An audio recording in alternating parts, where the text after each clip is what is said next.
नमस्कार साथियों, स्वागत है आपका अपने YouTube चैनल पोटेंशियल तैयारी पर। साथियों, आज मैं एक बार फिर आपके लिए जीके जीएस का 17वां प्रैक्टिस सेट लेकर आया हूं, जिसमें बहुत ही महत्वपूर्ण 30 क्वेश्चनों का समावेश किया हुआ है। साथियों, आने वाली सभी परीक्षाओं में ये बहुत ही महत्वपूर्ण होने वाले प्रश्न हैं। यूपी पैट की परीक्षा के लिए तो ये अपने सिलेबस के अकॉर्डिंग ही प्रश्नों को तैयार किया हुआ है। साथियों, अगर आप चैनल पर पहली बार आ रहे हैं या नए हैं तो चैनल को सब्सक्राइब कर लीजिए, वीडियो को लाइक और शेयर अवश्य कर दीजिए। चलिए छात्रों, चलते हैं पहले प्रश्न की ओर। पहला प्रश्न है, अशोक के किस शिलालेख में उसकी कलिंग विजय का विवरण है? विकल्प दिए हैं 8वें, 9वें, 10वें और 11वें और 13वें।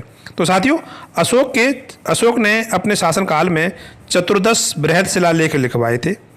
चतुर्दश बृहद शिलालेख लिखवाए थे। तो साथियों, इस चतुर्दश बृहद शिलालेखों में 14 संख्या तक लिखे गए हैं और ये विभिन्न 8 स्थानों से ये प्राप्त हुए हैं। तो इसमें जो कलिंग विजय का जो विवरण मिलता है वो अशोक के 13वें शिलालेख से मिलता है। विकल्प डी इस प्रश्न का सही आंसर रहेगा। अगला प्रश्न है, महावीर स्वामी को किस वृक्ष के नीचे ज्ञान की प्राप्ति हुई थी? विकल्प दिए हैं पीपल, बरगद, साल और महुआ। तो साथियों, महावीर स्वामी ने अपने 12 वर्ष की तपस्या में बहुत ही कठिन साधना की थी और उसमें उन्होंने निर्वस्त्र रहकर भी ये तपस्या को पूरा किया था। और उन्हें जब ज्ञान की प्राप्ति हुई थी तो वो वृक्ष था शाल का वृक्ष। तो विकल्प सी इस प्रश्न का सही आंसर रहेगा। अगला प्रश्न है, आर्यों द्वारा निर्मित सभ्यता का स्वरूप कैसा था? साथियों, प्राचीन काल में भारत में सिंधु सभ्यता का विकास हुआ था। सिंधु सभ्यता के नष्ट हो जाने के काफ़ी समय बाद भारत में एक नवीन सभ्यता जिसे वैदिक सभ्यता कहा गया और इस वैदिक सभ्यता का निर्माण आर्यों द्वारा किया गया था। तो आर्यों ने जिस सभ्यता का विकास किया था वह मूलतः ग्रामीण सभ्यता थी। तो विकल्प ए इस प्रश्न का सही आंसर रहेगा। अगला प्रश्न है, नालंदा बौद्ध विहार किसके समय में निर्मित किया गया था? विकल्प दिए हर्षवर्धन, समुद्रगुप्त, कुमारगुप्त प्रथम और धर्मपाल। तो साथियों, नालंदा बौद्ध विहार जो है वर्तमान बिहार प्रांत के क्षेत्र में पड़ता है और इसे कुमारगुप्त प्रथम के समय में निर्मित किया गया था। तो विकल्प सी इस प्रश्न का सही आंसर रहेगा। साथियों, तुर्क विजेता बख्तियार खिलजी ने इस नालंदा बौद्ध विहार को नष्ट कर दिया था। इसमें बताते हैं बहुत बड़ा पुस्तकालय था, उसने इसमें आग लगवा दी थी। तो ये भी बताया जाता है कि 2-3 महीने तक इस नालंदा बौद्ध विहार में आग जलती रही थी। अगला प्रश्न है, दिल्ली सल्तनत में सैनिकों को नगद वेतन देना किसने शुरू किया था? साथियों, दिल्ली सल्तनत की शुरुआत जो हुई है उस समय इल्तुतमिश ने एक प्रथा चलाई थी जिसका नाम था अक्ता प्रथा या इक्ता प्रथा भी इसे कहते हैं और वो सैनिकों के लिए रखी गई थी। इसी अक्ता और इक्ता प्रथा के माध्यम से ही सैनिकों का वेतन निकाला जाता था। लेकिन दिल्ली सल्तनत में अलाउद्दीन खिलजी ने पहली बार सैनिकों को नगद वेतन देना शुरू किया था। तो विकल्प बी इस प्रश्न का सही आंसर रहेगा। अगला प्रश्न है, जहांगीर ने अनारकली का मकबरा कहाँ बनवाया था? विकल्प दिए हैं आगरा, पेशावर, दिल्ली और लाहौर। तो साथियों, जहांगीर ने अनारकली का मकबरा लाहौर में बनवाया था। विकल्प डी इस प्रश्न का सही आंसर रहेगा। अगला प्रश्न है, बंगाल में द्वैध शासन प्रणाली किसने लागू की? विकल्प दिए हैं Robert Clive, Warren Hastings, Major Munro और लॉर्ड वेलेस्ली। तो साथियों, बंगाल में द्वैध शासन प्रणाली लागू करने वाला था बंगाल का पहला गवर्नर रॉबर्ट क्लाइव ने ये प्रणाली लागू की थी। जबकि लॉर्ड वेलेस्ली की बात करें तो लॉर्ड वेलेस्ली ने भारत में सहायक संधि शुरू की थी। अगला प्रश्न है, 1857 के विद्रोह के समय भारत का गवर्नर जनरल कौन था? विकल्प दिए Lord Dalhousie, Lord Canning, Lord Curzon और लॉर्ड रिपन। साथियों, 1857 के विद्रोह के समय भारत का गवर्नर जनरल लॉर्ड कैनिंग था। तो विकल्प बी इस प्रश्न का सही आंसर रहेगा।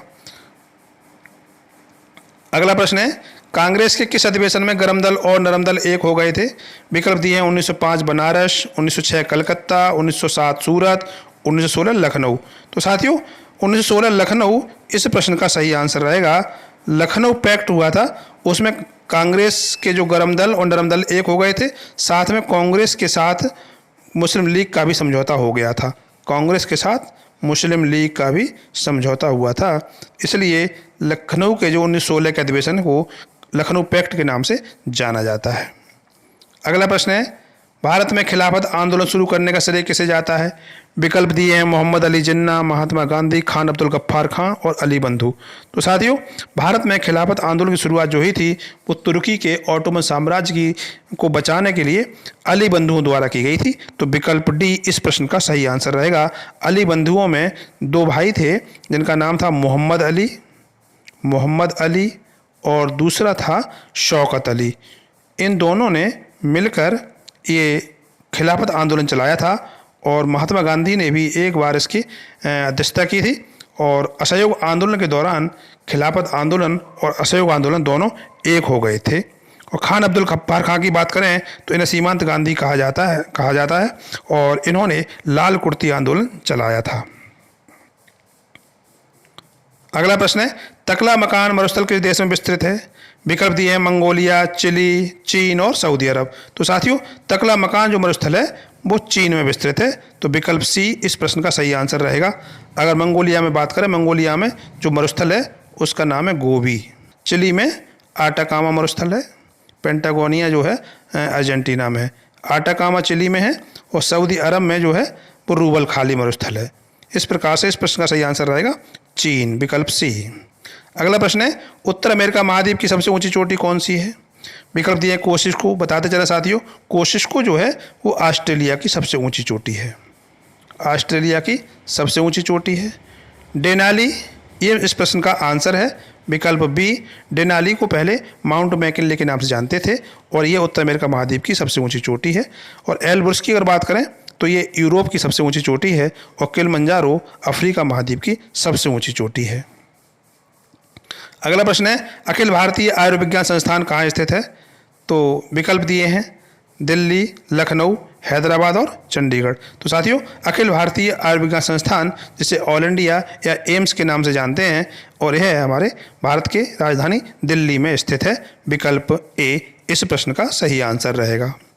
अगला प्रश्न है, संघ राज्य क्षेत्र लद्दाख किससे विभाजित होकर अस्तित्व में आया है?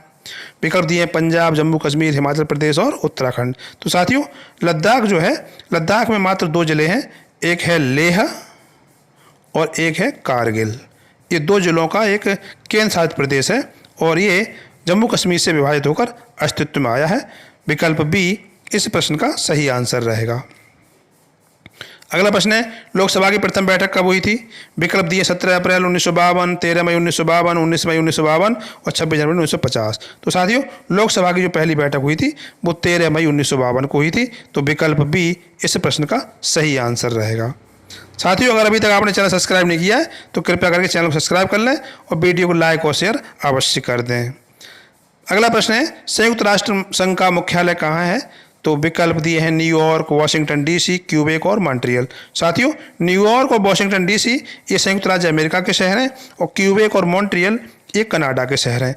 तो साथियों, संयुक्त राष्ट्र संघ का जो मुख्यालय है वो अमेरिका के शहर न्यूयॉर्क में है। तो विकल्प ए इस प्रश्न का सही आंसर रहेगा। अगला प्रश्न है, विश्व व्यापार संगठन की स्थापना कब हुई थी?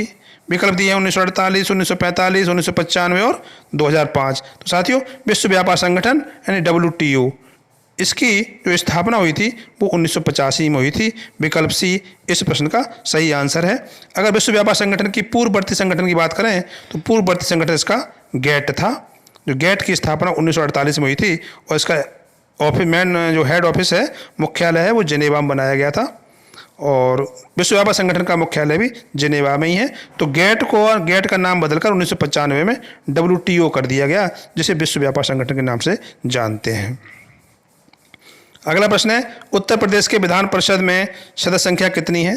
विकल्प दिए हैं 100, 120, 135 और 150। तो साथियों, उत्तर प्रदेश के विधान परिषद में सदस्यों की संख्या जो है 100 है। और साथियों, बताते चलें कि विधान परिषद की जो अधिकतम सदस्य संख्या होती है वो उस राज्य की विधानसभा के 1/3 से अधिक नहीं होती है और न्यूनतम सदस्य संख्या 40 निर्धारित की गई है।